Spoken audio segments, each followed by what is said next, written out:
Hey guys, Chevy RC here. Some go-kart and RC update. Um, First of all, with the RC update, it's still here. Oh my god.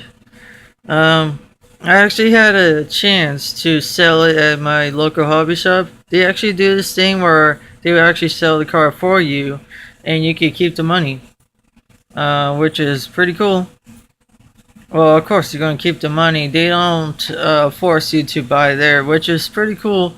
And I was going to buy there anyways, but my dad was all like, no, just keep it. I'm just like, oh my god. And so I'm going to try and convince my dad to still sell it at my local hobby shop so I can get the E-Firestorm Flux. I really want that techno truck, but I realized it's going to be too much money because you spend $370 to nearly $400 on that truck.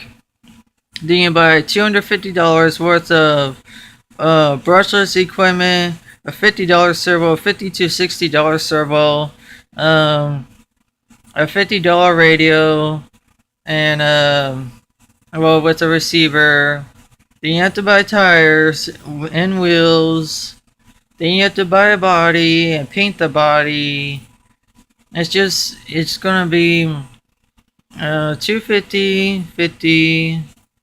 So it'll be 300, 350, and then another $50 on the body. So it'll be 400, 400, and then I guess $70 worth of tires, $60 or $70 worth of tires. So it's gonna be. Oh, I just miscounted. I gotta do it again. So it's 250, 350, then 400, 450. Okay, I'm at 450 now. I'm at tires thing. Then it's gonna be uh 400. What the heck? Oh my god. Okay, so it's nearly $500 worth of stuff. Like just for being cheap. Well, except for the brushless system and a servo on a decent side. I mean, $100 worth of servo, and you could get like a half price servo that could do at least 2/3 of the job. It doesn't make sense to me. And plus, I need something cheap. And so you're spending nearly $700 on that thing. Oh my god! But here's the thing: a Traxxas Rustler versus the Techno. You're spending $320, $300, whatever, on a Rustler. Then you had to buy $50 battery. $60 tires. Well, of course. Oh, then a new body, which because the body sucks. And then you had to do $50 shocks. $50 worth of RPM parts. Well, I'm just gonna do a Pro Line, so $50 Pro Line suspension kit. Then you have to spend $20 on cast blocks, steering blocks, front axle, $30 worth of that. Then you still have to buy the transmission from RPM just to be cheap. And then it's just on and on and on and on. So you're spending. It depends what you're buying. It's you're spending $500 to $700 on a Rustler. People even buy up to $1,000, which is mostly aluminum parts, which honestly is cool. It's insane what upgrades you need for that Rustler. I mean, it's ridiculous. And so I told my dad, hey, let's get the E-Firestorm Flux. I realized how expensive the Techno is, and my dad was like, no. So I'm gonna convince him once again. My birthday's coming up in February. Today's February 6th. Probably where you're at. It's probably already February 7th, or I don't know how it works exactly, but so that's it for the RC update. Now for the go-kart update. I'm getting free parts. Finally. What the guy is doing, he said we brought the car to him, we brought the motor to him. He said what he's gonna do is anywhere there's damage or messed up parts or anything like that, he's gonna replace it. He's gonna fix my wing, replace the rear hub carriers, hopefully with the bearings. He's going to give me a new floor pan, new pedals, new hubs for the wheels, all new hardware. He's got all new hardware, which is insane. It's not going to be done by this week, but it's going to be done next week. Which is funny because next week is my birthday, February 18th. He said he's going to take it to Red Bluff, which is in near Chico in California.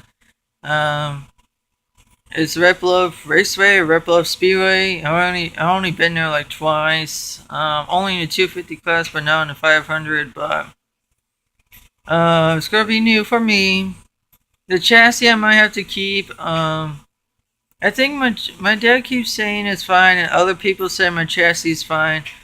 The way it is, it's supposed to be if the rear end has to stay on the ground, and you measure the both of the front spindles or something like that, the spindle mounts, you measure it, and if it's the exact same measurements and it's not bent, so I hope my chassis is completely fine. I mean, I was kind of worried about it, but yeah, I'm getting free parts. Yes, finally. Now, if am I gonna ask for any RC parts for these RCs? Well, if I sell the Rustler, hopefully, and I get the E-Firestorm Flex, the first thing I'm gonna do is buy not tires. Honestly, that's the first thing you do on RTR. Well, I'm gonna buy the battery, and then test the tires if they get bald, which I'm pretty sure they're gonna get bald. I'm gonna buy some trenchers for it. The dirt hogs, I've noticed they're not lasting as long as I want them to. I tested the trenchers on my SC10, and I could tell that the trenchers will last pretty long time for me. I like my tires lasting for at least 1 year. If I don't get 1 year out of these tires, ugh. But I can tell the trenchers will last me 2, maybe 3 years at the most, because you know me with tires, I can ball them. Speaking of bald tires, that Losi over there, I balled the heck out of those tires already. I was trying to get easy on them, and I was just like, you know what, screw it, I'm gonna destroy these tires. So I took it to my cul-de-sac, hammer the throttle, doing aggressive steering, very little let go, and just because it's stock motor, and I balled the tires. Here are the front ones, they're okay, and here's the rears. Yeah, I like punishing my tires because I can. Don't tell me what to do with my tires. I love destroying my tires. It's hard to destroy the trenchers just because with short course trucks, they flip kind of easily. It doesn't matter what you do. I mean, they will flip if you do something weird when you make a weird turn. If the SC10 flips, then any other short course truck would flip. The LCG Slash, I'm pretty sure that RC can still flip. Heck, even RC Bros 2000 even admitted that his LCG Slash was flipping, so he had to buy sway bars. I want to get sway bars for the SC10. I can only get the rears because J Concepts don't make the fronts anymore, unless you guys have J Concepts sway bars, and you don't use them anymore. Please, can I have them? I don't know. Sorry to ask, but I do really want sway bars from SC10. I only get the rears. People say you could take the rear sway bar and modify it to the front, but you have to drill holes. I want to find something else out because I don't want to drill any holes, but I want to add sway bars on the front because that's where the big issue with the SC10. It could be my HPI shocks in the rear that's causing it to flip even more because it could be the trenchers too, because I knew trenchers were going to affect the handling as well. And when I make a turn, I cannot aggressively hit the throttle just because it's not a race kit yet. It's still an RTR. 2, it's a short course truck.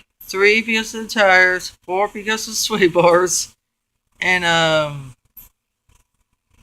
dang, I can only think of 4. Oh no, I don't have the front hex conversions for the front because the rears are wider and the fronts are narrower, I guess. And then my belt cranks are and my steering servo is making it really slow and sloppy. So need aluminum belt cranks and need a better servo because I've told my dad this associated servo is so ridiculously. I ain't kidding. It's so. I mean, I've never had an issue with servos except for my dirt trucks evaded where it's stripped, and then I got a better servo and I had no complaints. And since I am at brushless, it makes it even harder to make a turn because I've noticed with my SC10 I have to turn it a little sooner. When I drive the low C, when I go to my SC10 and I go to my low C, I'm just like, oh man, this thing's awesome. But when I go to my low C and back to my SC10, I'm just like, oh god. Then when I go to my SC10, I'll go to my roster, I'm just like, oh god. Oh. I mean, I know stadium trucks are supposed to have faster lifetimes. There's supposed to be better steering and whatnot with stadium trucks.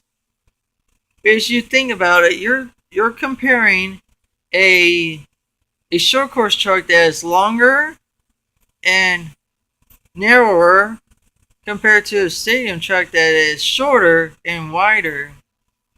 You kind of see what I'm getting? And a wrestler, I don't know what the deal is. It's the transmission makes it flip it a lot. The suspension is really bad. No adjustability is very heavy and all that.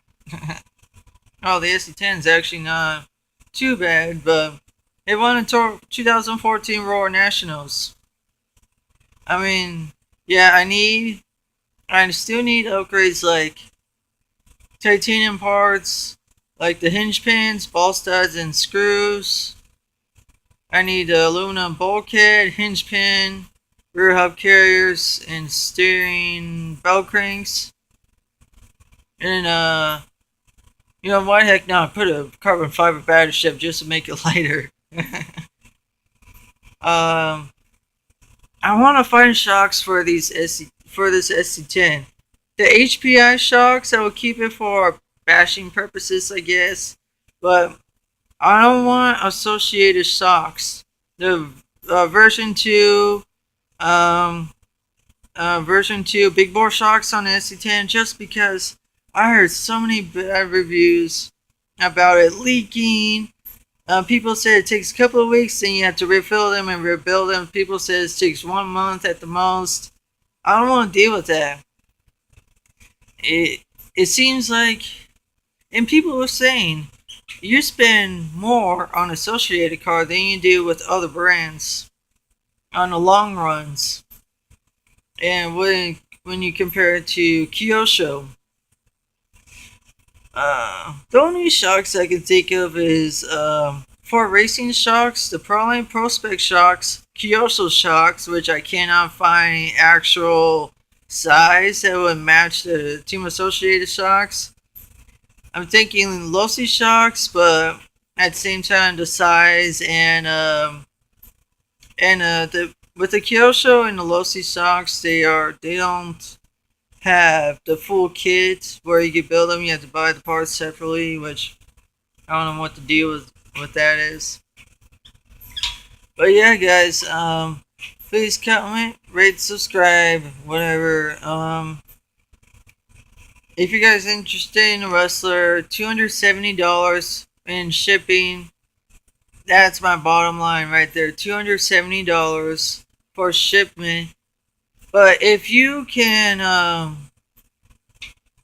but if you want to buy it at my local hobby shop, which, well, honestly, I don't know how that's gonna work, but $270, I have to pay for shipping, and yeah, I was gonna go for another price, but whatever. And so my go kart, the whole conclusion is my go kart is gonna get some free parts within 2 weeks.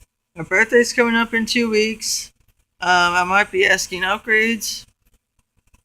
Um, I might get the low C some mod motor from. I could get a Tekin 6.5 and a Hobby Wing 100 amp um, mod ESC whatever. It's an easy run. It's a 3.1 100 amp easy run. I don't want the 120 amp because it's more expensive. And I could get the 100 amp and it could still have the same specs as the 120 amp.